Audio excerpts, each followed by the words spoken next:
Good morning, everyone. I hope you rested well after a very intense day yesterday. I think it was intense for everyone. I heard there was a lot of input, so I also hope that you could process that input last night. I'm very happy that we can start our second day with a youth roundtable, or rather two very small round tables and hopefully 5 youth coming to the stage in a minute, or younger people. For the next 1.5 hours, we want to engage in a conversation about what is important to, I think, the people that many of you want to reach with your projects. So I hope it's useful for you, and I hope it's a good space to hear a bit, from the people surrounding us, people being here with us, about realities and thoughts. Someone asked me, we don't have to be smart, right? We just have to be honest. And I thought that's very accurate, because if you're honest and if you're real, usually what comes out is very smart as well. So I really look forward to welcoming our youth roundtable, and I mix it. I'll first ask our young people to come up, and then our moderator. So please welcome with me our 5 panelists, which is Anne Willems from Belgium, Alina Shurak from Ukraine, Francisco Malva from Portugal, Klaudia Koznachova from Slovakia, and Mia Rabljenovic from Bosnia and Herzegovina. Thank you so much for coming and being here.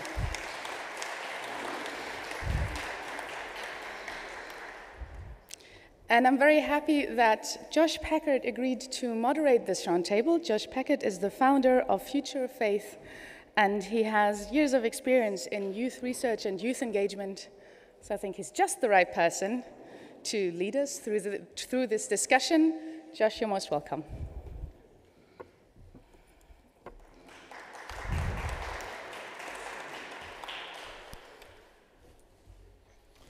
Good morning, everybody. It's a complete and total delight to be here this morning with you all again. I know it's been several minutes since we all saw each other last night. But mostly I'm delighted to be on stage here. We've had a chance to talk in a couple of settings over the last week or so, and if this conversation results in even just a smidgen of what I've already been able to hear, I think we're going to learn a ton. And I want to underscore and emphasize this idea that we are sort of shifting gears. While many of the people on stage, maybe all, are involved in a specific project, we've asked them here to be experts in their own lives, not necessarily as experts in the subject matter of digital engagement, but mostly to ask from their experience as young people. So I understand that this can maybe be intimidating to stand up, to sit on this stage in front of all of these people. So before we get going, can we just give a round of applause to say thank you for the young people for joining us?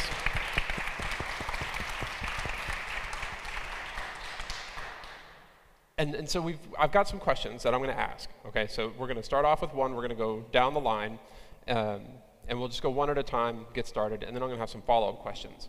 Then we're going to take a pause, and we're going to ask for questions from you all back to the panelists, and I'll sort of moderate the flow of those things. And mostly it'll be, unless there's a question to one of you specifically, we can see who wants to answer the question from the audience. And we'll probably have to cap that. We'll come back. I'll ask some more questions, and we'll do that a few times.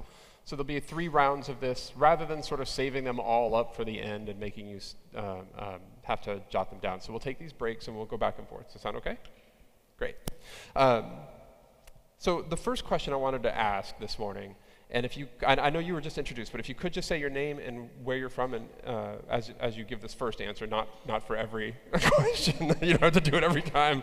Can you talk a little bit about what your faith life looks like right now, and specifically with regards to digital engagement? I know we touched on this at our tables yesterday, but I think it would be nice to level set here for the audience.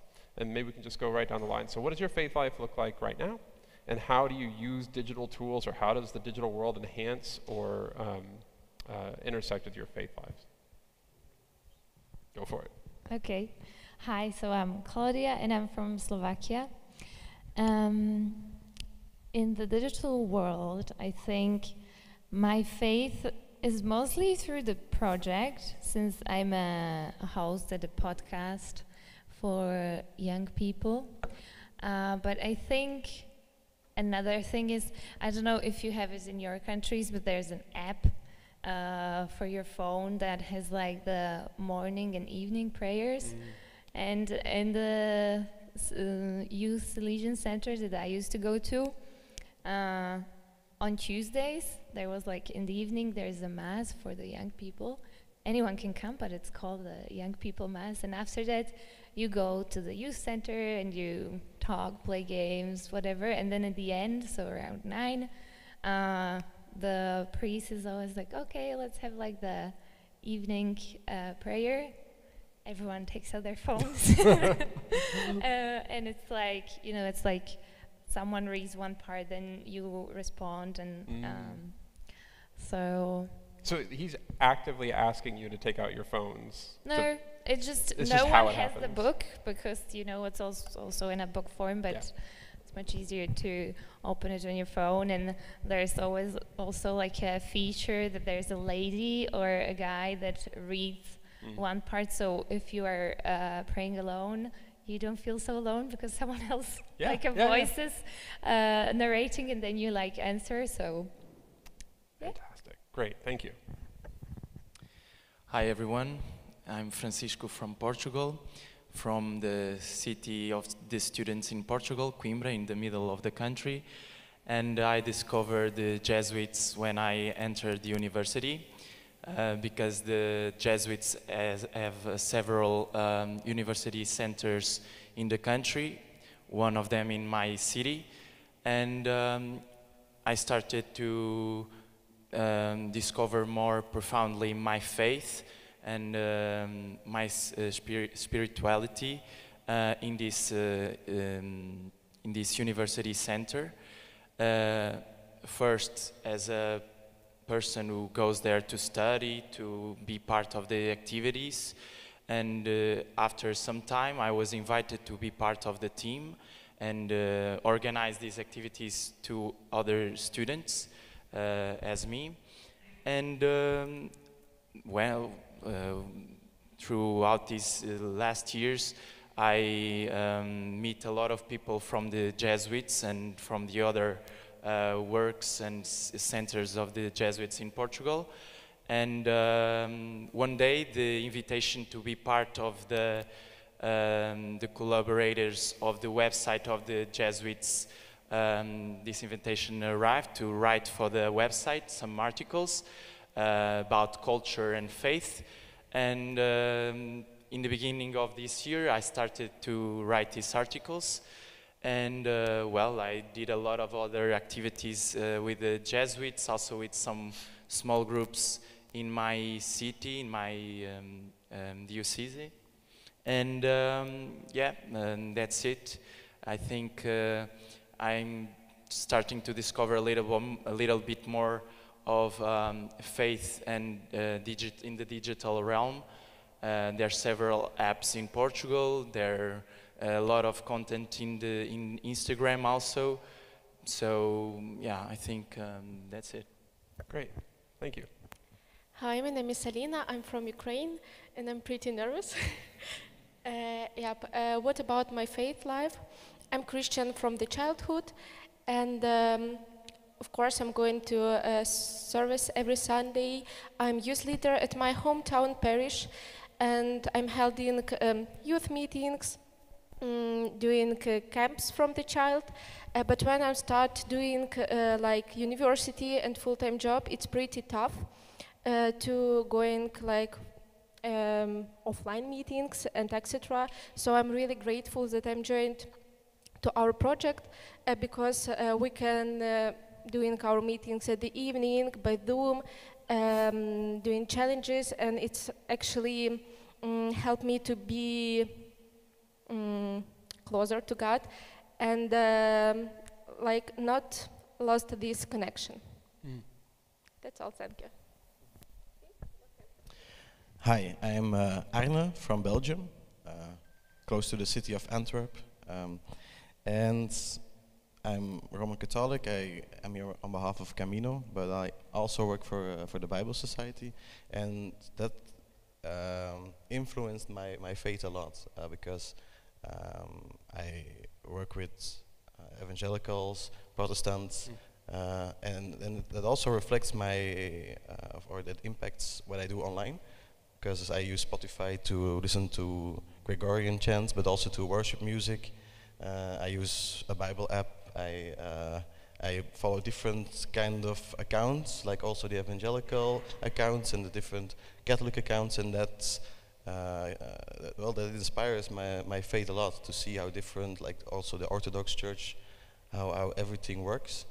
For me, that's a world that opened through the internet, because I had no idea. I was just from a small town in the center of Flanders, where only Roman Catholics lived. So for me, that opened really a lot, also about the Roman Catholic faith, because it's not, it's different. You see the lots of faces of Catholicism online, and that's something I discovered through Instagram and through, I know it's TikTok is a dangerous area, but also there I see a lot of it inspires me also. So thank you. And did you say you're listening to Gregorian chant or doing Gregorian chant? No, listening. Okay. I'm not much. I'm not sure. Maybe under the shower or something, but not. I was going to ask you if you could demonstrate if you're doing it.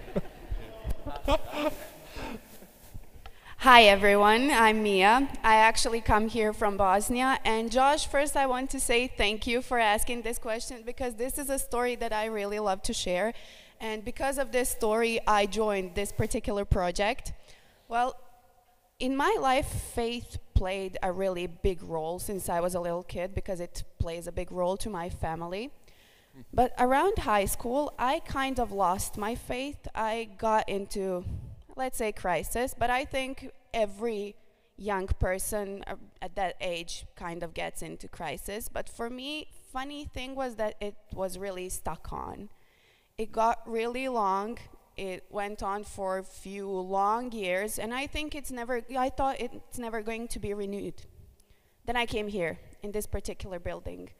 I was in a student's dorm where I met some friends who were in a group called Group of Catholic Students, Emmaus, and they invited me to join them, and I was like, yeah, why not? Let's see what it comes to. And it was a really big thing for me, because it helped me renew my faith, and it's really stronger than it ever was.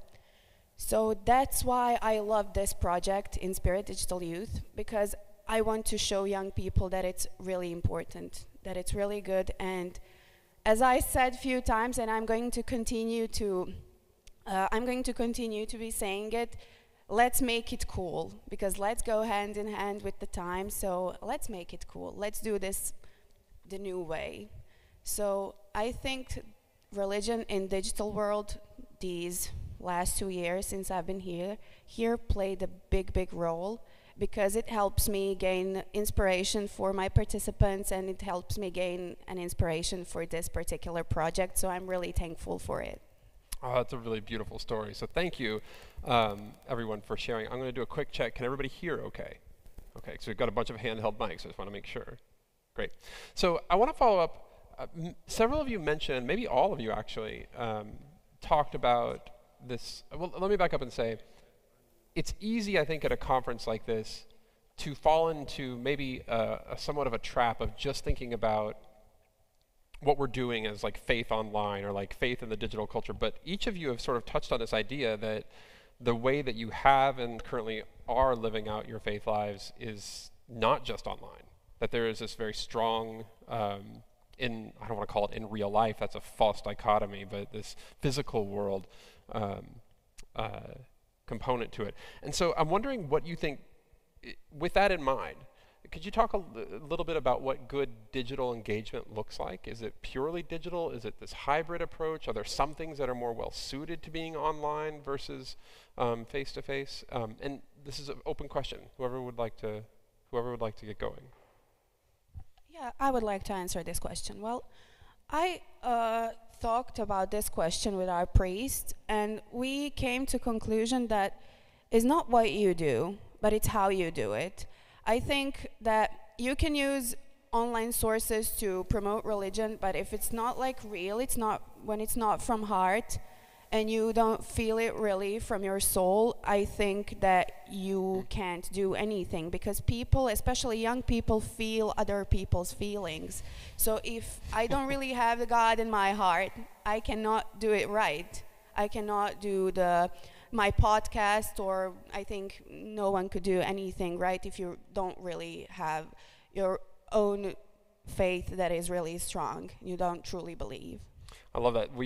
Young people feel other people's feelings. My co-founder, she has 2 teenagers, and she says all the time, she's like, my kids just love. It's so true. And I remember being a teenager, and you feel all the feelings. But you don't, well into my 20s too, so I think this is a really important thing. It's not what you do, but how you do it. Okay. I'm not going to interrupt. I'm not going to stop after every comment. I wanted to pick up on that. Well, I can give a little backstory. So I host a podcast, and how it came to that, just to clarify, I do it for free. It's volunteering. I don't get paid for this. But if somebody would like to pay you, if you're somebody open would to like to, yeah, of course, I'm open to it. So I basically grew up at the Salesian Center because it was 2 streets from my house. And yeah, pretty much. And since Salesians work with the youth, they have this, how to call it? They have this amazing thing that when they found out that you are capable of doing things, they will definitely ask you to do a lot of things. And so there's this one Salesian that I did 2 events with, and every time I see his name pop up on my phone that he's calling, I'm like, oh, what's he gonna want this time? And so in 2022, I see his name on my phone, and I'm like, oh my gosh, okay. And he's like, yeah, hi, how are you doing? Blah, blah, we should go for a beer. And I'm like, yeah, what do you want? And he's like, so, I don't know if you know, but I'm the new head of media department for the Salesian province in Slovakia. And I'm like, okay. And he's like, would you want to host a podcast? And I'm like, well, maybe, I don't know. And I think that's kind of how I would say that the digital and the non-digital happens. It's like, if you have good relationships in the offline world, I think you also see if there's you see if there's a need to communicate with the people also online, because I mean it's impossible to meet with everyone in person, and I think that's kind of how it works. Like, you need to have a in-person contact and relationship if you want to convey something also on the online platform, because it becomes much more personal. And I think young people connect through relationships, like they want a relationship with the content that you're putting out. So yeah. Young people connect through relationships. I love that. Yeah. Alina, were you? You're good. Wait, is it on? Hi. There you go. You can hear me. It's okay. I think pretty the same, because it's not only belief, it's also about the action. I think that Christians have to volunteer doing the social project, also socialize with the community and etc. So for me, great outcome of digital is going to real life. The things that cross over the boundaries back and forth. Yep. Yeah, perfect. Yeah, I would like to add to that, because I heard you say the word hybrids, and I think that's something that I've thought about a lot. When in Belgium, I see a lot of empty churches, not many young people. It depends on the parish, but a lot of young people are not in mass. But then a few years ago, I saw articles pop up like young people are searching so much, but they're not finding. And for me personally, online is important. Like, I love Spotify and I love the Bible app and I love communities, but something is missing then. So in my opinion, both should enforce each other. So it should make each other stronger. Like, online should lead. That's where all youth is. They're in Belgium. I can't speak for other countries, but in Belgium they're not in church. So you have to find them where they are, and but having them inspiring them online is not enough. You have to lead them into. I don't want to say in the arms of the church, but yeah, you have to lead them to a physical place, to a physical meeting place, to have them to let them connect in person, because connecting in person is totally different than connecting online, and has an whole other dimension, I think. You say it's totally different. Tell me more about what you mean by totally. You mean it has a different impact or requires different skills? What do you mean? Both. Can you explain a little bit about what sort of like, what are the skills required that are different and which ones transfer? I think in person, I don't know, how do I say it in English? It lasts longer or something. It's more durable. Well, if I look online, like the followers I had 5 years ago, a lot of them are gone and they're replaced by new ones. But the friends I have in real life, or the people that I met in church, that continues for a very long time. It gives stability, and online is not really the place to find stability. I think that's what a lot of young people are searching for. Like in a world that changes so fast, and there pops up a new app and a new community every 5 seconds, they don't know what to choose. I'm not only talking about faith. It's also iPhone 15 released 2 years ago, and now there's a new one, and then so everything changes so quickly. And for me, the church is a place of stability. It's a place that I know I can fall back to certain rituals and certain certainties. So that gives a lot of comfort in crazy times. So yeah. Francisco, you mentioned in your opening comments this very strong, like, in-person, school-based, like, invitation. I mean, several of you mentioned being invited as a key theme here, that people asked you to be involved with things. And now to working in this so very much in-person, face-to-face kind of thing, and then now to this digital space.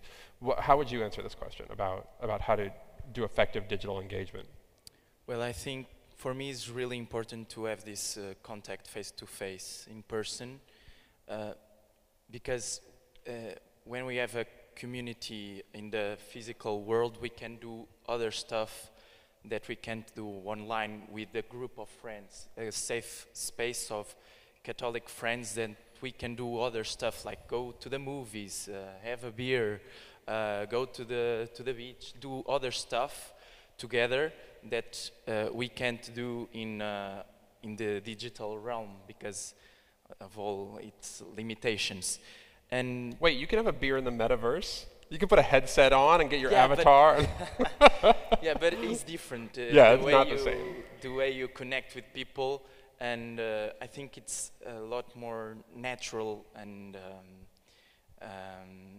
when we are with someone, and yeah, so for me it's really important to have this connection with someone in the physical world. Also because, at least in Portugal, we are a little bit tired of all these online meetings because of COVID. We had 2 years of school in Zoom, so and we also felt that in Zoom and also with our friendships, we lost a little bit of this connection with people. So I think we are also a little bit tired of these online meetings. So it's really important to find a place and a group of friends that share this belief with us. But at the same time, I think the digital realm, mainly after the COVID, brought a lot of new things. I started following several Instagram influencers and profiles that give me inspiration to the activities that I'm doing with in the university center, also with the little kids that I'm doing Sunday school. So it really helped me also in terms of resources and stories things that I can learn from other people in other parts of the world, in other parts of Portugal also. So I think inspiration is one of the best things. Resources also, and like the Bible app or praying app that can also help us in our spiritual individual life to become, it's easier access, so we can do it wherever we want. For example, right now I'm in Italy. I go to the Mass. In the beginning I didn't understand very well the Italian, so I was there in the Mass. I take off my phone and I read the scripture in Portuguese in the praying app. So I think there's a lot of good things that we can explore in the digital realm. Also sharing art, music, other forms of art, poems, writing, like I'm also doing in the Jesuits website. So yeah, but I think for me at least it's really important to have also the personal contact, the physical world. And as we see yesterday, a lot of the projects are also trying to start in the digital realm, but then having also contact in person part. And I think that's really interesting. Can I ask this question of the group? Just we don't need a long response, maybe even just by nod of heads or shaking of heads. Francisco brought up this notion of screen fatigue, that you're tired of being on Zooms for school and for work. Is this real? Yes. Yes. a little bit, and for some of you, yeah. I mean, I don't. Is this real for y'all? Yeah, I feel it too. There's something very odd. It requires, like, I think as a sociologist and social scientist, I was trying to figure this out when COVID started. Like, why is this so exhausting? I would sit in meetings for this long, but I think there's something weird about like the constant eye contact and like watching that much body language. It's very overwhelming. Also, I think there was a study, I think it was done by Instagram, that if you want to catch someone's attention online, you have 3 seconds. And if you don't catch their attention, they're like pretty much gone. And I think in real life, you have so much more space for mistakes and for time. So online, I think that it's kind of like it's the hard thing that you don't only put like good content, but also interesting enough, so you catch the person's attention. And I think that's kind of like the struggle of how to do online faith in a way that it's interesting for the people, and for the young people even more so, because yeah. Well, I'm going to ask one more question, then we're going to we have a couple of floating mics, and so if you have questions for the group, then that'll be our first sort of break back to you all. But I wanted to ask this question before we turn to the audience. Francisco mentioned art, which I think is really, I mean, I keep seeing this. I see it in data sets, so like big spreadsheets, but more importantly, like I hear this when I talk to young people all the time, that art is a way that they're accessing a lot more knowledge and experience than maybe, I mean, you know, when I was younger, where it felt so much more like head-based learning. And I'm wondering, are there things, is art one of them? Maybe it's not, but are there things like art that are actually better online for faith formation, that are, you know, some interactions or some ways that actually are more well suited to the digital world than to face-to-face for your, you know, in your experiences? Well, I think when you want to make a relationship with someone, anyone, I think it's not enough to do everything online. So, especially for this part of life, for the faith, I don't think online source is only online source is the right way to go, because you have to build the relationship first. I think online source, online realm is just helpful thing to maintain it long term. Okay. Like you can do, for example, my grandma is 80 years old and she cannot go to mass every Sunday because it's too hard for her. She turns it on through internet, and she follows the mass that way. I think it's a good thing that can help you, but I don't think you can make a relationship out of it. For example, even with a person, you cannot have a relationship only online, because that's not a long-term relationship. It's shallow. Mm-hmm. So I think we need to have a good base in like real life, then we can maintain it and like widen it online. Other thoughts about this? What's better online? I'm not a really big art person, but I'm really into the music, and maybe from this year I started to listen worship music, and it's really great that we have a platform like a Spotify and etc. We can share this music, discuss it, and when we come together face to face, we can sing it, but the previous background was online on these platforms. Gotcha. Great. So it's giving you something a common experience almost. Huh. I think right nowadays, art reaches so much more people because there's online.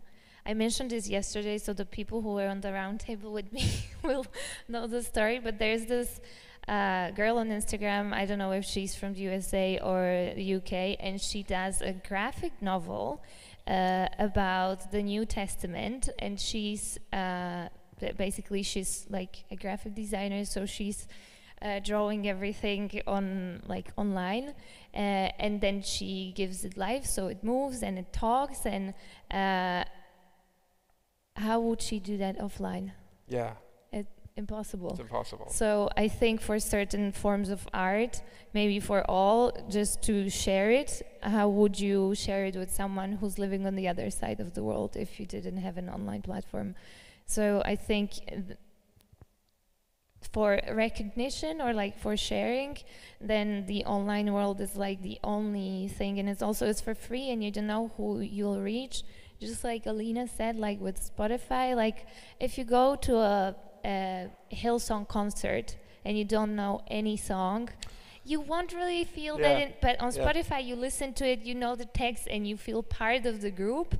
Maybe, okay, you don't live in the USA, you don't go to a mega church where they sing the songs, but you go to the concert and, somehow you are part of that group, even though you don't physically live with them. Yeah, I'm smiling because when I think of a Hillsong concert, I think of everybody singing along, and so the idea of this one person standing in the middle who's just hey. Exactly. Any other thoughts about what's better online, or what is online perfectly well suited for? I just think one of the greatest things about the online is to reach people that doesn't have a community in the physical world. People that are far away, that doesn't have a great community, and in the physical world, this is a very good way to reach that people and to connect with them. Gotcha. One of the things so obviously not speaking as a young person here, but one of the things that I find to be really well suited, whether it's through apps or other things, similar to the sharing of songs that Alina talked about, is this, it's relationship maintenance almost. So instead of going, in the pre-digital era, when I was a teenager, I would go, months, if not a year, without talking to, say, my grandparents. When I would see them, maybe on the phone every once in a while. But now I can, because I don't have that much to talk to my 93-year-old grandmother about. I'm curious about how she's doing, but her days are pretty much the same. And similarly, I don't have that much to talk about with my friends from high school, who I still care about very much and love. But we don't see each other that often. We live very different lives now. But we can send memes, we send emojis, we can check in on a text message that doesn't feel as invasive as a phone call. And I think that these are other things that maybe the digital actually facilitates, is this, we're able to stay in touch at that level. And then when we see each other in person, it's like we haven't lost a thread. Yeah, I agree with that, but I also want to add, I noticed, I talked to a few people yesterday, and they said I noticed my attention span is shortening. With every reel we watch and every app we open. You talked about Instagram, the 3 seconds and you're gone.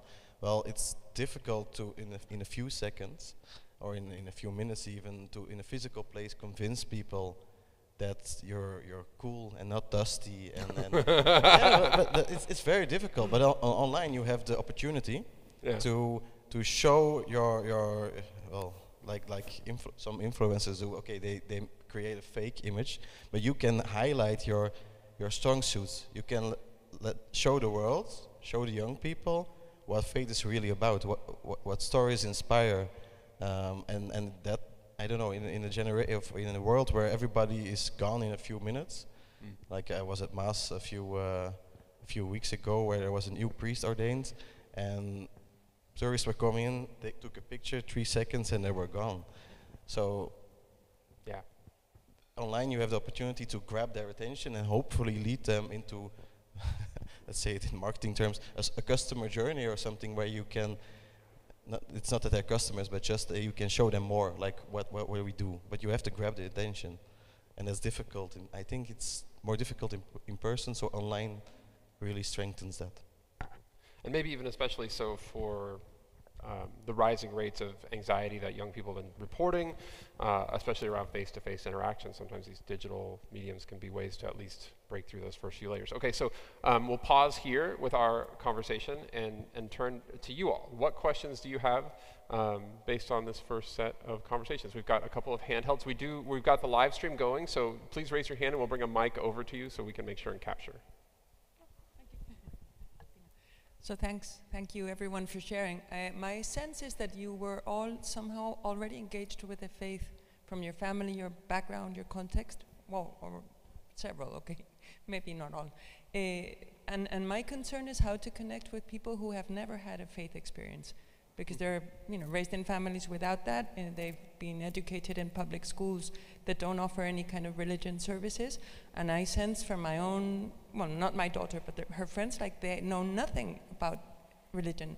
They have, the history, the Bible, they don't know it, and they ask things that I think, wow, it's not just the religion, it's that you're losing, you don't know anything about the whole historical context that also supported the religion, the religious world, no? So I'm just wondering, how would you how do you use digital spaces to reach out to people who have never had a faith experience at all? Thank you. I would like to answer.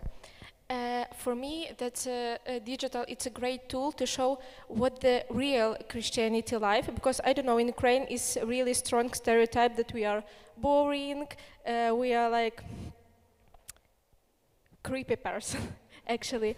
And if you show them through TikTok, what's your real life, that you are normal, what like your services look like, and etc. They that catch their attention, that involve them to go into your page, and maybe after that they would like be, that's interested, maybe I would like to know more about that, and then they go to really like Bible or any other source, and yeah, that's a great way to just show them what it really look like. I have a completely opposite experience. I couldn't answer how in digital world would I ever caught an attention of someone who doesn't believe in God or doesn't have faith. But from in-person experience, I think the best way is just being yourself, because I think people are the most interested in authenticity. And throughout my teenagers, I used to go to a public high school, not a Christian one, and I had quite a lot of classmates that didn't believe in God, but young people are very curious, so when they see something they don't know, they ask. And if you live like truthfully to what you believe in, I think that is in some way it's like attractive to them. So yeah, I would probably ask the same question: how to interest someone digitally if they don't believe. Other thoughts or things you've seen? I mean, again, we're asking you to be experts in your own lives. You don't have to have like the most like academic answer about how to engage people. Yes, what helped me? I hang around with the people I met here, and I just decided I want to see what they do, because they were so realistic, so good people, so down to earth people, like living so peacefully, and I loved that life. I loved how they lived, so I wanted to explore. I just wanted to explore what they do, but I took baby steps. I did not go like all the way. So I took baby steps, and I think that is what helped me the most, because step by step I started developing my faith again. So I think that is the key point, to be around people you like, to be around people you enjoy their company, and just to explore. My wife works at a local ministry in our community with a lot of kids who are in trauma, really coming from terrible backgrounds. And their donors often don't understand why they take such a patient approach, like they're not evangelizing with every word in a very direct way. And the way her boss always says this is that he's like, our gamble is, and they're not Catholic, but if they were, they would use the term accompaniment. He says, our gamble is that we're going to spend enough time around these kids so that they begin to understand that our life is a good life to live, and that's what we're hoping for. We'll be there for as long as it takes, and I think that there's a way to do that online too, that you can do this sort of accompaniment in person or digitally. Okay, there are other. There's Peter. Yeah, thank you. Josh, you were asking about other sources, online sources that people can use. I'm thinking of one thing specifically, and that is online games, the gamification of,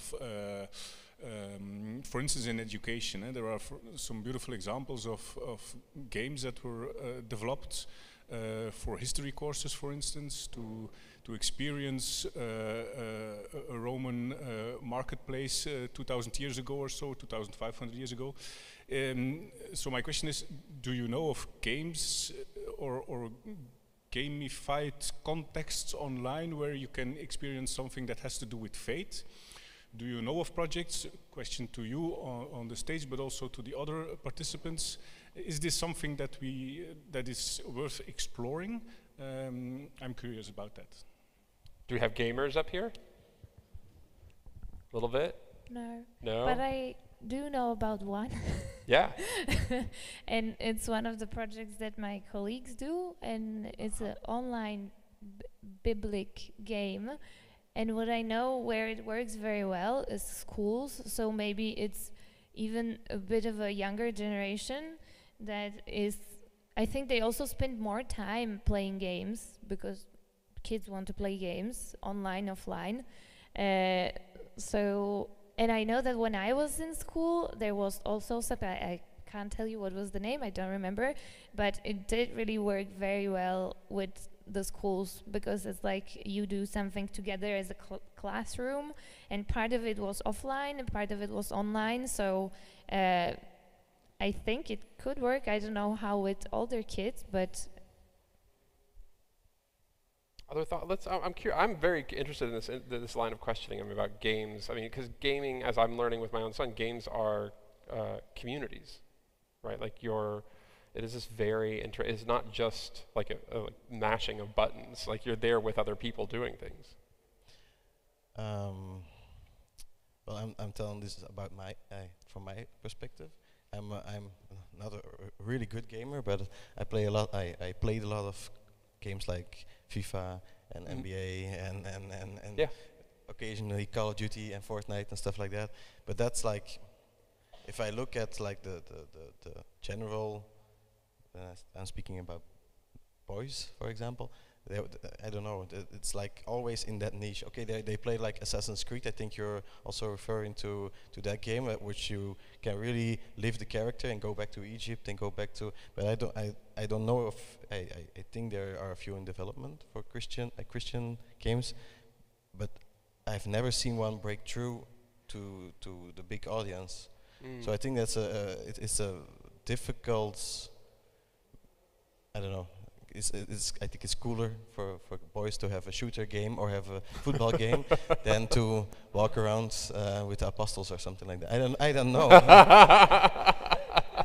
I would like that, but yeah, no idea. Yeah, Sorry. Jesus in a first-person shooter feels weird. Yeah, really. Yeah. Well, I've actually never heard of these games, and it's really fun to me. And I do really see it as a really cool way to connect, like in between kids, with each other, and also with faith context, like online. I think it's a really good way of getting you to explore more. So I find it really interesting, actually. Yeah, I never heard about these games either, but I heard that some of you are developing some of these games, and I'm really interested in playing, and I would definitely explore that. I think it's a really cool way of reaching people. Yeah.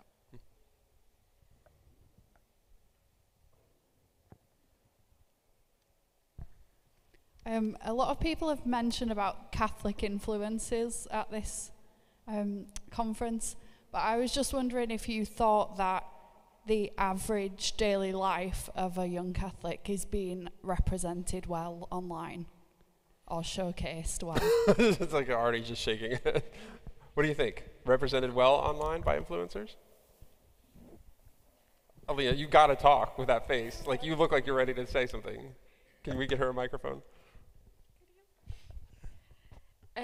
I'm doing my best to show like Christian life in my Insta, but I don't think it's a lot of popular influencers, and they show every daily Christian life, Catholic life in social media, but I think it's pretty good. How to say it? They not get annoyed of another people, you know, because sometimes you're watching, and then that's boring. And when they show you like different side of their life, like truly life, not only Messa, like meeting with my Catholic friends and etc., but also their work, their like troubles and etc. They show that that's okay, I'm normal, like that's happened to everyone. So yeah, for me that's great that they show all the sides of their life. Yeah, I agree with that. Well, I only came to faith like 7 or 8 years ago. So I had an Instagram account before I became Christian. So before I found Jesus, people would see like gaming nights with friends on my Instagram, or a lot of partying, or a lot of going out to eat, or stuff like that. And then they started noticing, I started posting churches and Bibles and stuff like that.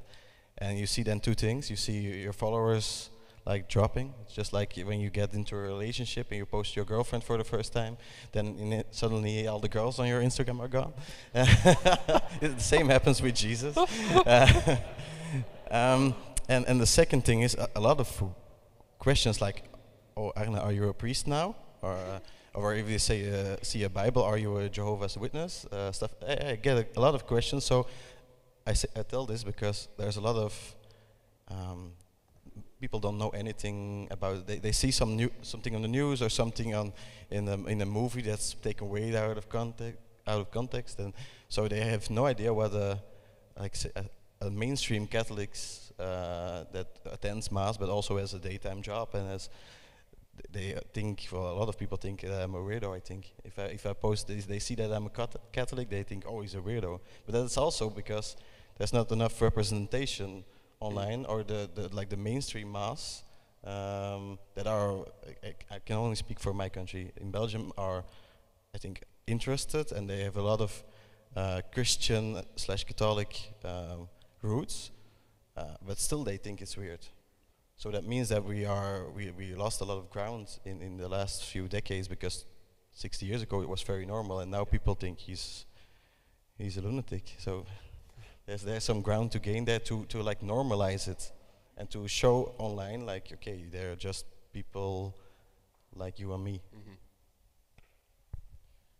I once went down the rabbit hole of faith influencers on Instagram, and I purposely tried to see also influences from other countries, because there tends to be quite a lot from the USA, like all these Mormon moms. And I totally understand why people follow them, because if you see their super curated Instagram posts and everything has like nice colors, and they have this cute family with like 2 little kids and blah blah blah, they live on the beach. I think it's a bit more interesting to look at those videos than looking at a video from someone from Central Europe that's like half of the year it's raining in ugly weather and you go to work. So I think they do try to represent the real life. It's just when you're on social media, I think most people, young people, they don't really want to. I don't know if when I was a teenager, if I would follow someone who puts out that he goes to work, he comes back home, he goes for a beer with friends. Like, how would I connect with that as a teenager? And I think for I can speak more as a girl experience or a woman experience. It's like, yeah, you kind of do look up to moms that have a nice family that online looks like it's working, and maybe that's something what you one day wish for. So I would say I think they try to portray the life as it is.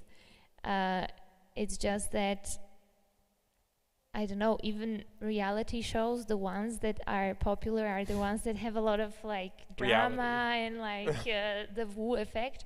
So I wonder if it's like, if people actually want to know of the ordinary life, or if they are maybe too focused on their own ordinary life and they would like to see something that's like, ooh, wow, like something to look up to. This gets us, I'm gonna take one more question, but I wanted to point out the connection here between what Monsignor Lucio was talking about yesterday about and we're going to talk about more here later this morning, about the online world being its own culture. That you wouldn't find, I mean, I think even in the question, this idea that do influencers do a good job of showing everyday life? Well, like those two things are almost inherently at odds. Like that is not what the medium is made for. That's not what people turn to it for.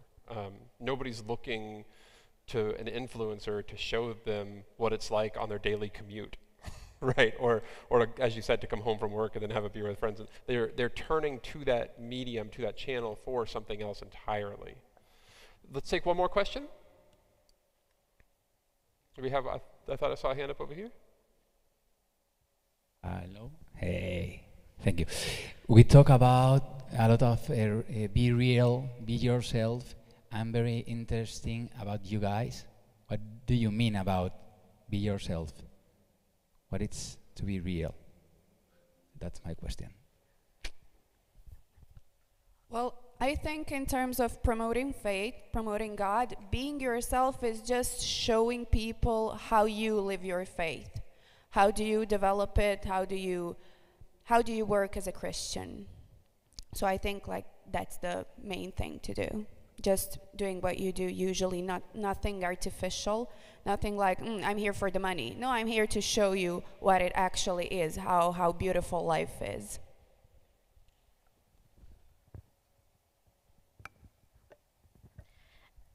Actually, what I mean about it, I don't want to see like your only I'm child of God, I'm really good with God, and etc. Of course, all of us have this like tough time in a relationship with God, like when your life going upside down, and I really want to see how you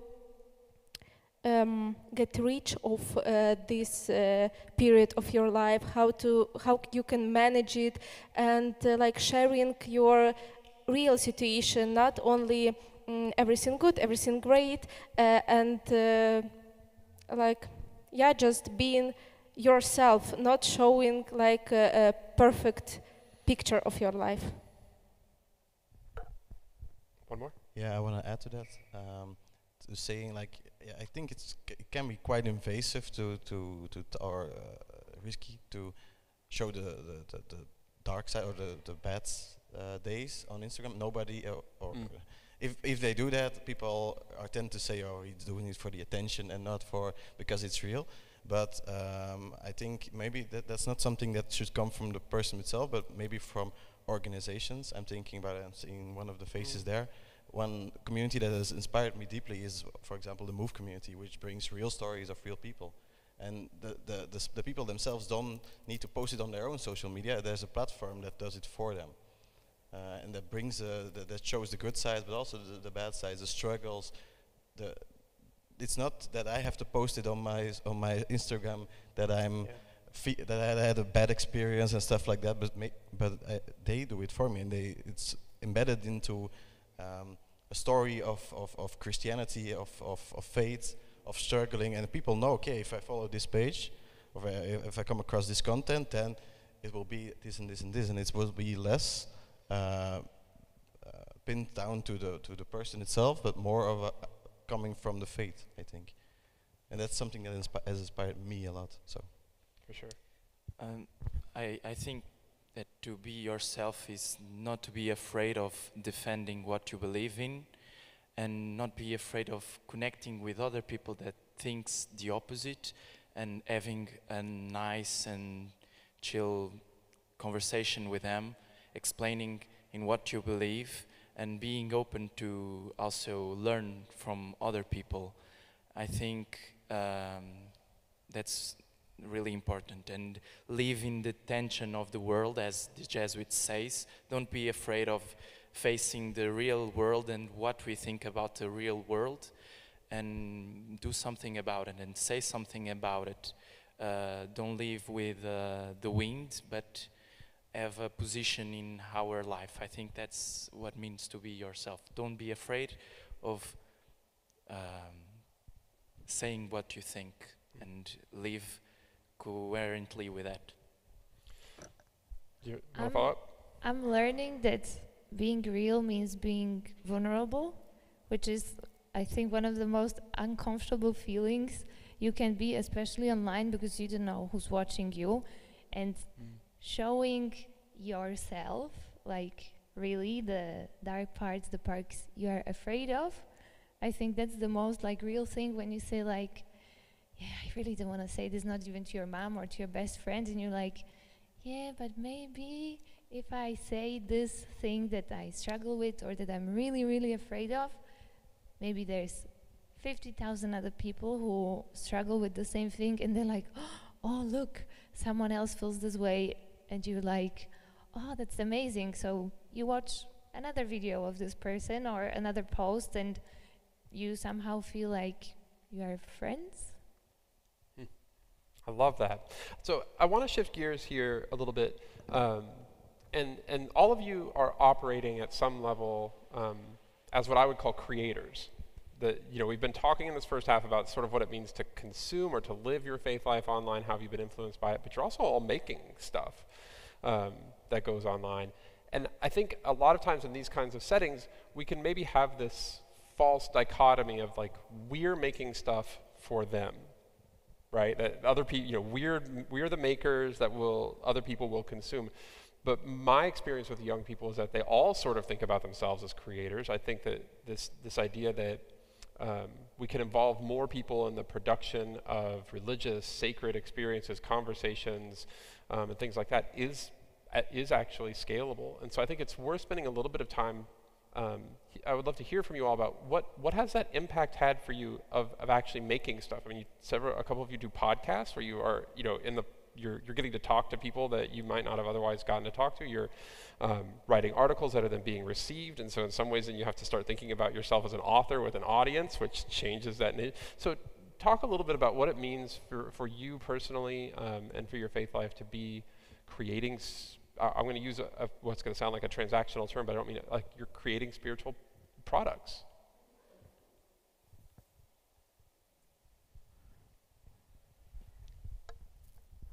Well, creating this podcast, I think the main thing for us is that young people don't have many platforms that they're going to be safe on talking about faith, religion, and their own issues with it or surrounding them.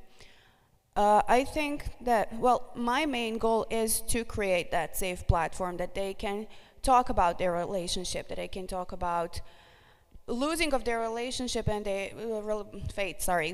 losing of their faith and wanting to renew it. So we usually invite people to our podcast that really went through a lot, people who are now priests, and they never thought in their life when they were younger that they're going to be priests because they were not attached to a church. So they develop their faith. They're being real. They're showing their vulnerable sides. They're showing their worst parts and best parts of it. So just like creating a safe platform, creating a platform that young people are going to be comfortable on. And has that been empowering for you? Definitely, most definitely, yes. Other thoughts here? I'm curious about this. What does it mean for you to think of yourself as a creator? Actually, I don't know if it's Ukrainian stuff or worldwide stuff. It's really uncommon to young people post something about religion, about faith, and when I post to my stories, stuff like that, I get question like, are you in some sect? You know, like, what is going on with you? Where are you going? And I'm going to church. Everything is okay with me. So my purpose to show that you have to show to other people that you are like religious, that you are in a relationship with God, to understand them that it's normal, it's not sect, and you are okay.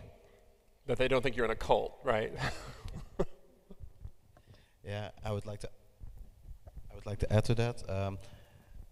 I experienced exactly the same thing, and that made me realize that okay, I've had a good education from a good teacher, and he like prepared me well to stand. I was prepared as a teacher, so I was prepared for questions and prepared for bad comments. But you have to have a thick skin as a Christian speaking online. I don't know if it's correct in English, but you have to be prepared to face adversity. There will be. I've experienced it. I heard it here too, and I like really much what you say about the Jesuit stance, but I think it's still difficult for a lot of young people that are not really prepared to become this vulnerable and speak out about their faith because of the backlash. So I think that's also a big task there for us as organizations to like enforce them and to give them the push in the back or something, or the support that they need, that they feel like they can speak out about that without receiving or they are then capable of dealing with the backlash. Because in this online world, it is backlash always. Always, right? No matter what you can't find a position. I mean, I posted something on Twitter a while ago, what I thought was totally innocuous. I thought it was like saying the sky is blue. I think I posted something like, parents should make their faith clear to their children. Seems like a reasonable idea. And somebody yelled at me about that. Like, wow, how? This is totally. But so I want to point out this really critical thing that just happened. And just the first couple of answers to this question. So in the first one, we heard that doing the podcast has been really empowering for you. And we've heard some of that already too, that you've gotten to talk to all kinds of people by invitation, and you've formed relationships with them. And I think a lot of times as adults in church, not that you're not adults, I do not mean to say that, but as older adults and church leaders, we might think that the best way to engage young people is to empower them. And so we give them opportunities, we help co-create opportunities with them. But turning them loose into this world where there's constant criticism, without any training about how to deal with that, they don't know what's coming. I think in your comments we see there's real risk online for creators and even for the people that you're engaging of even just identifying yourself, saying like, yeah, I'm not in a cult, I'm not in a sect, like I'm just being Christian here. That comes with real reputational risk. And that as much as it might be useful to work with young people to create opportunities to get more voices out, and I totally affirm that and believe in it, I think we need to make sure that we're doing it with the right supports, because many of you all are doing this in ways that you have to have very thick skin, as you say. I never wanted to be an influencer. And look, here I am. I thought, like when I started the podcast, I never really thought about it, that there will be a young person that would like come up to me and ask me if they can take a picture with me. That was for me, it was a very uncomfortable moment. But I think what you said, that you can like face a lot of backlash, and then you said that we should give them the right support. And so for me, the podcast that I do, I don't really feel like I created so much for someone else. I've kind of taken like my personal therapy sessions, pretty much. And I think that's what at least the Salesians try to do with the young people, that is also like giving back and supporting the young people. So just the thought of the podcast was like, okay, they would like to have like a, not, I don't want to say a spiritual guide, but somewhere that turn back to, that's not going to be like, okay, study your Bible, you find all the answers there. Yes, of course you do, but sometimes they need to hear it in a different language. And I don't know how it is in other countries, but in Slovakia after COVID, there's more awareness about mental health, which from my perspective, that's quite a lot of support that maybe young people don't always get in the church, or maybe it's not talked enough about, that it is part of who we are, and sometimes spiritual guidance is not enough. Sometimes we need a professional to talk about whatever that's going on. So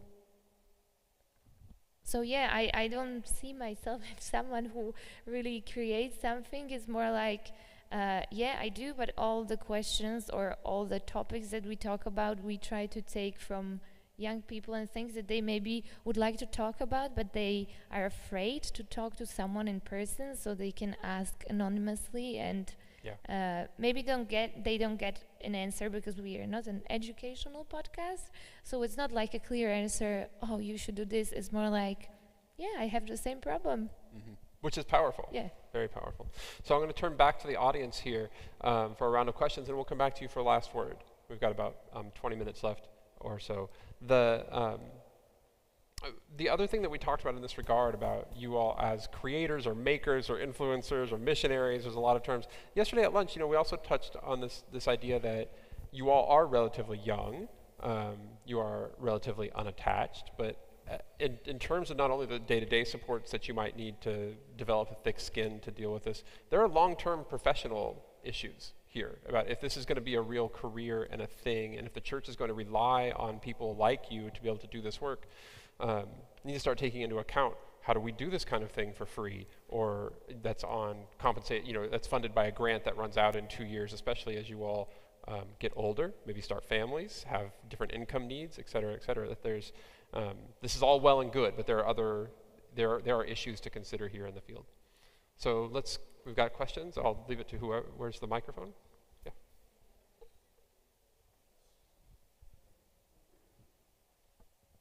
There we go. Thanks, guys. So many things to say or to ask for. Maybe one thing that's been on my mind as a co-founder of the Move community and with Credo now, I've been in this field for many years. I'm a creator myself as well. So I know what it's like, and I know how hard it can be and how awesome it can be. One of the things that we are currently sort of exploring is how to actually make that connection between the offline world. So that's sort of the start of the conversation, maybe back to that point. And I was wondering if you feel, what you feel like if you, for example, make that podcast and make those connections online, and it's what we're doing as well. What do you feel is needed to, bring people or take people from that online space where you can create these, where you can normalize faith, where you can create inspiring content, where you can build some form of relationship as well, but you're also saying, some of it can only be found, real relationship, faith experience in the offline world. So my question is, I've got my own thoughts about that, but I was wondering, what are your thoughts? What are the necessary ingredients to bring people from that online space to a offline community? Necessary ingredients to move people from online to face-to-face.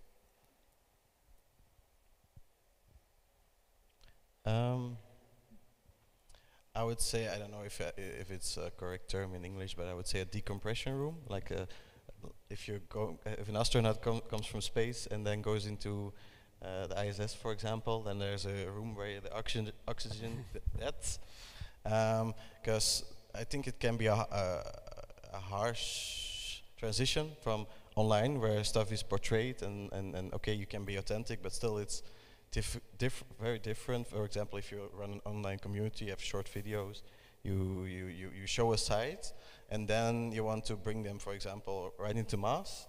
That can be like can give a collision or something, and they can run. So I think there should be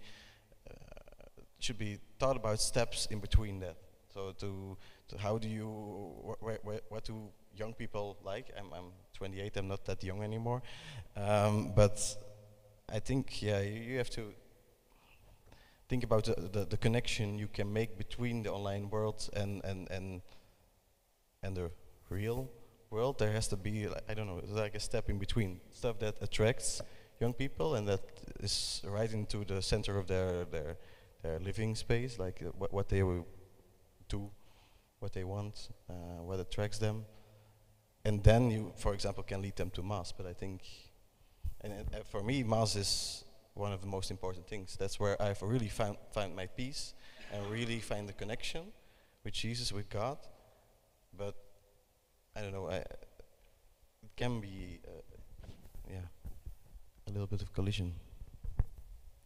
I maybe have a really stupid answer, but I think what really works with young people is sports and music. For some reason, that's something that really unites young people. So it's not really something you would think about, oh, that's faith.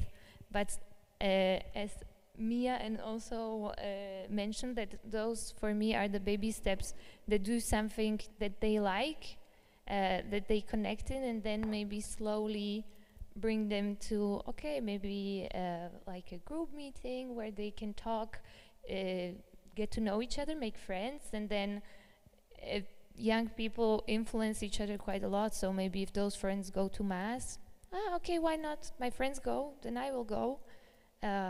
So yeah, I think the baby steps was a very good thing. Because these are things that are still very difficult to do online. It's very difficult to do sports together online. Exactly. and it's and I think as we all unfortunately found out during the pandemic, it's really terrible to sing together online. Like, if you've ever been on a Zoom call where you've all tried to sing, it's horrific. These are very in-person kinds of things still. Yeah, I think that's the key. Definitely trying to do some events with the young people. For example, guys, let's go play football, and after we can have a beer, a dinner, and go to the mass, something like that. Bringing people together to do some fun stuff together, and then introducing to other stuff that we'd like to talk, maybe some conversations, going to the mass, praying together in the nature, I don't know, doing several stuff that we can do, like for example in the university center, we do some conferences about politics, about the environment, and maybe just some dinner with music and beer, also with a mass. And then people start making friends and coming to the other activities because they can be with their friends. And after a while, it's become almost something like a routine. Every 2 weeks we go there because I can be with my friends and I can do some interesting stuff, some fun stuff. And with time, that's not only the things that matters. With time, the going to the mass starts being important, praying starts being important, learning about Jesus starts being important. I think that starting with these small activities is a very good way of talking more about Jesus.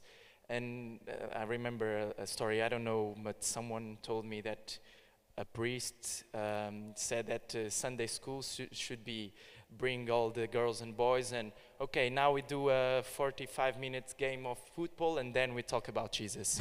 So I think that's a very good way of reaching to people and making them stay.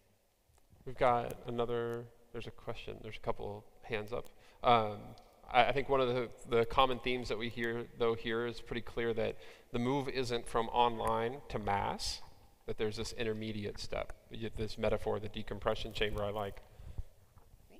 Hi, thank you for your very well articulated thoughts. For us, our work really focuses on the fact that as children and youth have more digital experiences, that should be in a way that's safe for them and also respects their rights online. So my question is, if there's going to be more youth formation online, what ways do you think that should happen that respects digital safety and youth rights? So specifically about digital formation online. Well, I think there is definitely going to be more youth formation online because it's starting to become like a popular thing, definitely. Like there's around 70 of us here, isn't it? But I would also like to mention a story from yesterday. I think it was Paul's story. I'm not really sure about. It was about a guy that was approaching people in church that he did not know, and he introduced them to church. And after some time, he started making like barbecues in the park, beers after mass. So he introduced people in that way. So I think people are more and more approaching in that way, finding it really useful, and I also think it's really useful. So I think definitely there is going to be more formations because there is more and more people like this. None of you have kids of your own, right? Do I remember this correctly? Okay.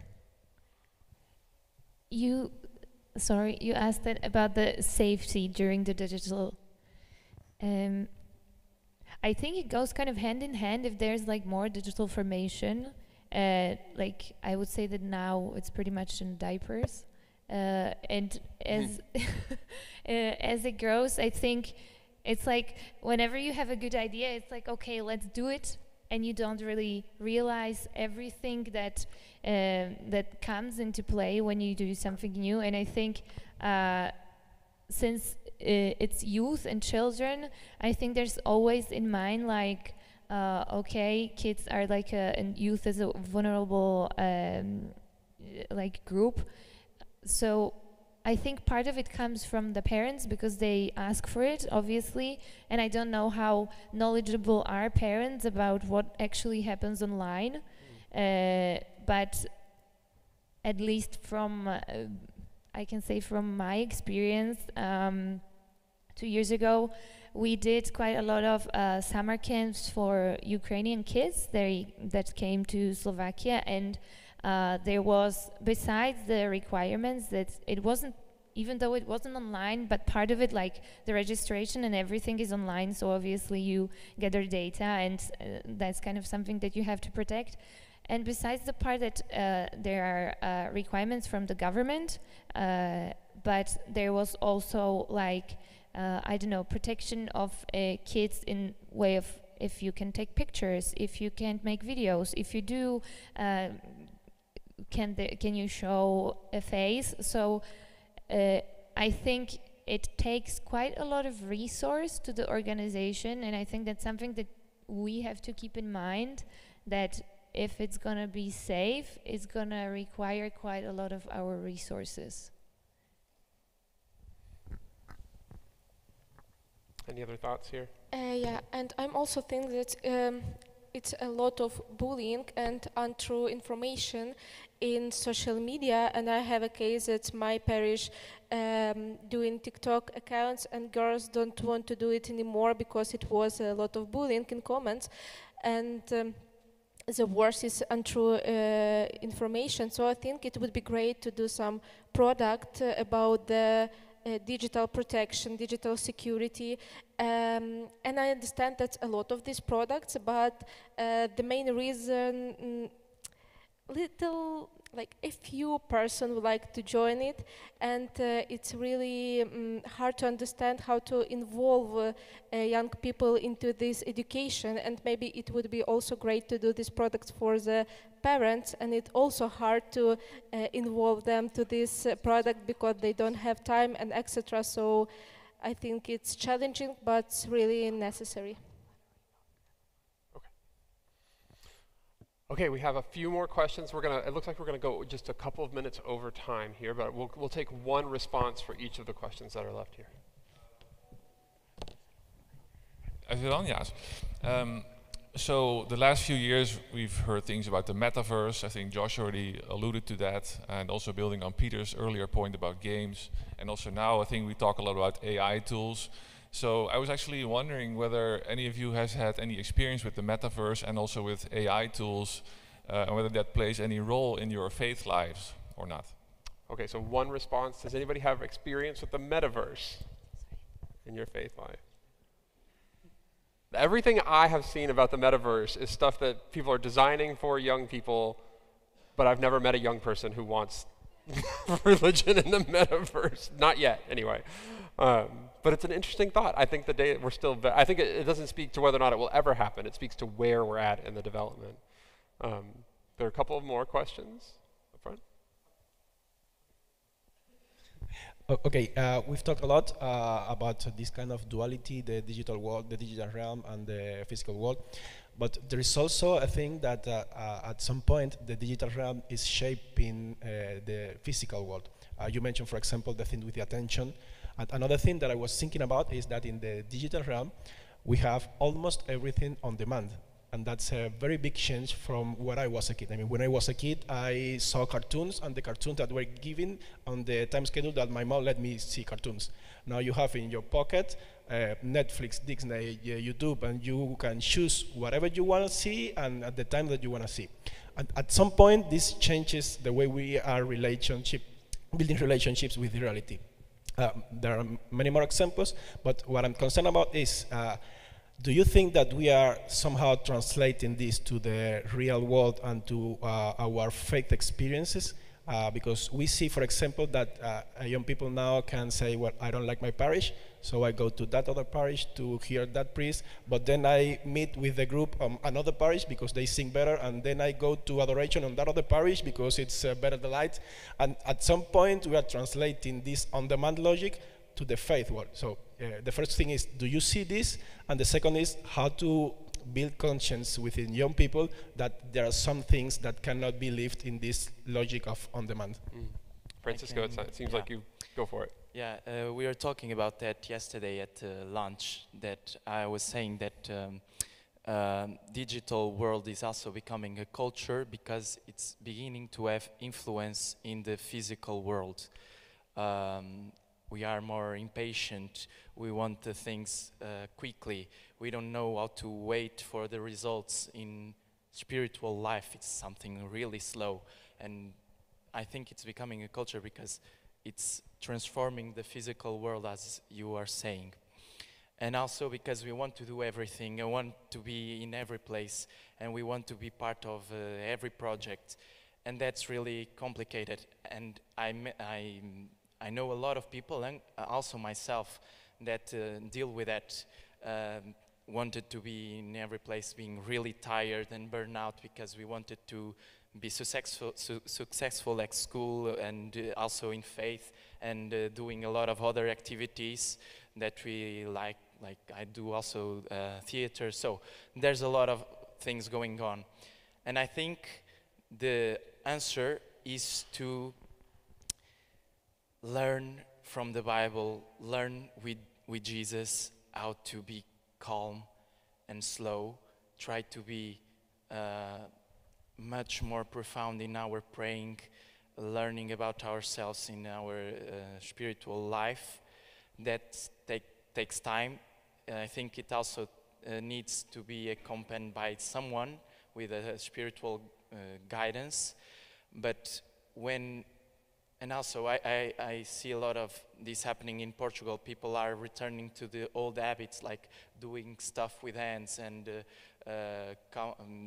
making a little farm at home, because I think we are also tired of everything being too quickly.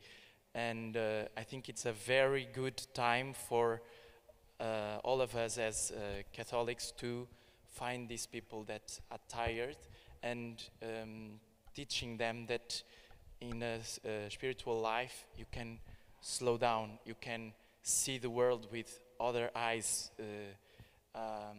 with profound eyes, seeing each of us more deeply, and take care of people takes time. And I think through prayer and learning with Jesus, what Jesus did when there's a lot of things happening. I remember a little scripture that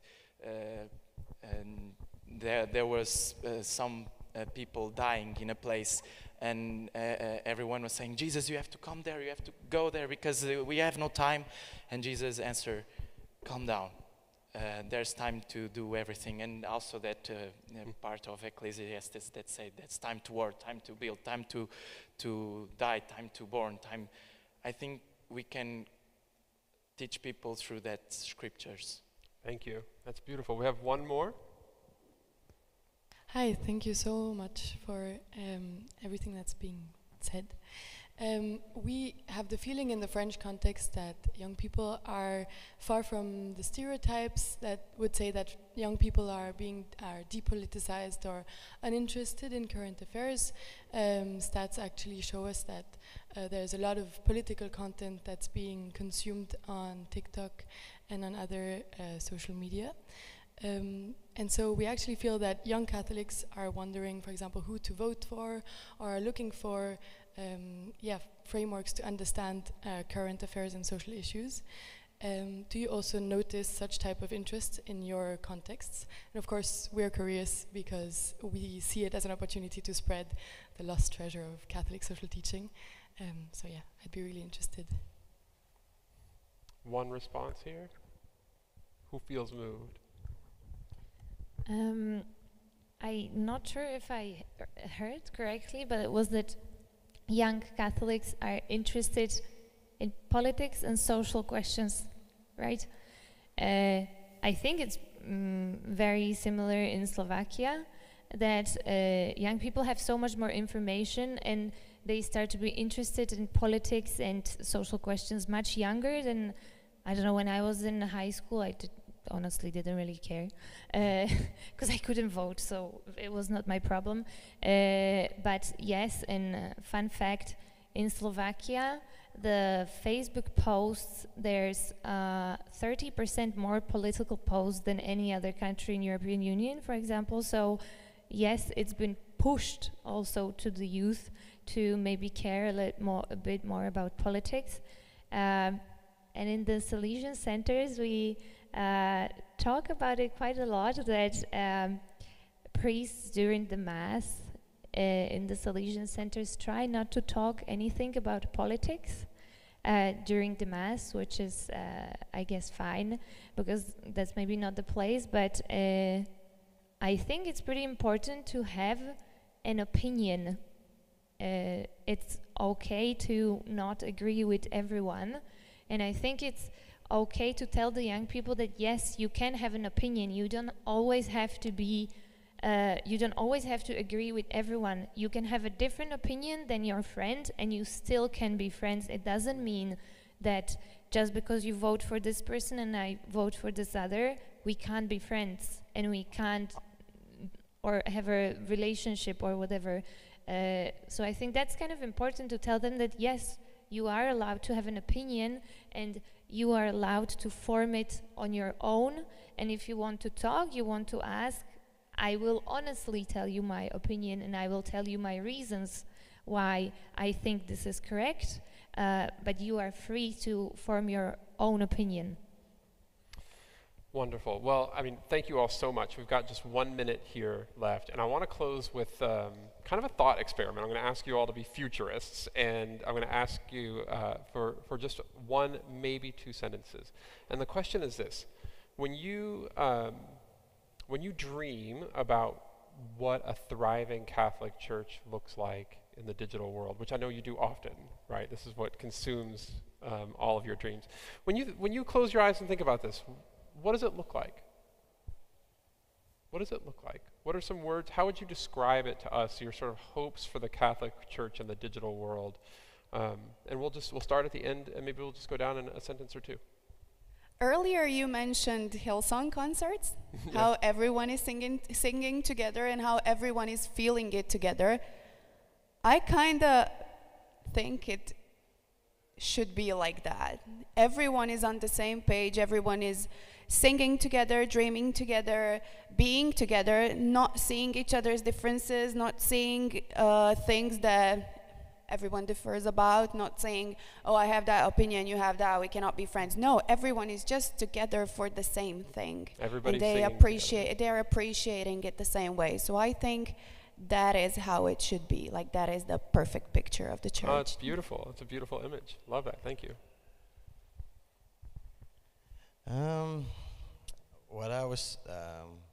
What my dream is that I hope we, as a Catholic Church, can create an environment where we see, well, if I open TikTok or Instagram, I see a lot of, sorry for my words, but trash. I see a lot of videos that are polarizing, that are tearing people apart. I hope we can create content together that spreads the message of the gospel and that unites people. That was yesterday at our table, and here also on the screen, the biggest word, the most important word, unity. I think that is, in a very divided world, the most important thing that we can do online.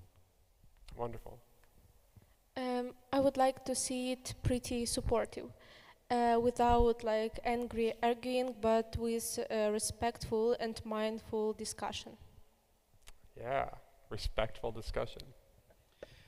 I would say going to the periphery, to the margins of the society, and building bridges. Wonderful. Like it could be the field hospital online that Pope Francis talks about. Yeah. Have you ever been to a music festival? Any of you? Mm-hmm. That's how I imagine it. It's like you are there because you want to. You can leave when you want to. There's different stages of different music. So just like everyone lives their faith in a different way, but you are all there together for the fact that you love music. So you are all there together because of God, and it's fine if you're different. If you want to do something else than everyone else, so kind of like that. It's beautiful. I mean, these are like right to my heart. And one of the things I love about this is that you all answered this question that I asked you about, like, what does a thriving Catholic Church look like online? And none of you talked about online. You just gave these really lovely images that I think that the church should aspire to regardless of medium. And I think that's one of the big takeaways for me from this conference and from this discussion in general, is that yes, there are some things that are digital in nature, but a lot of what we're talking about here transcends these boundaries. Thank you so much. Please give them a big round of applause. I admire your work and your bravery to be up here on stage. I know you'll be around for the next couple of days. I assume if people have questions, they can come and chat with you. We'll be back up here in about 25 minutes or so because you're not done with me yet, right? So we've got more stuff to do. All right. Thank you, everybody.